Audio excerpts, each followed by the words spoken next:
chosen people. The numbers people say, we're the chosen people, we have spreadsheets, we have numbers, we're on the right side of history. And the story people think, oh, you should listen to us, we are the creative people.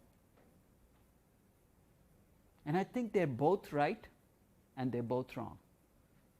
There's something to be gained from the other side, and to me that is the key in doing valuation right.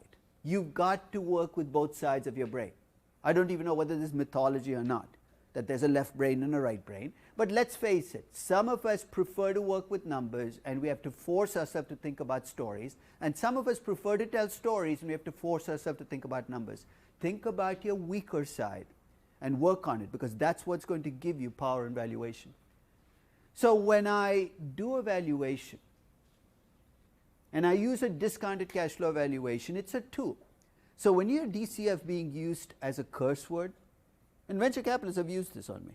You're doing a DCF, and the way they say it, the contempt oozes out of it. You can't value this company using a DCF. I think they're completely misunderstanding what a discounted cash flow valuation is. Because ultimately, what am I saying? The value of your business is the present value of your expected cash flows from running this business. That's been true for as long as business has been around. We can debate as to whether we can estimate these cash flows, but don't tell me cash flows don't matter, that it doesn't matter whether your company ever makes money. We heard that in the dot-com era, and look at how well that ended. It does matter how much you make.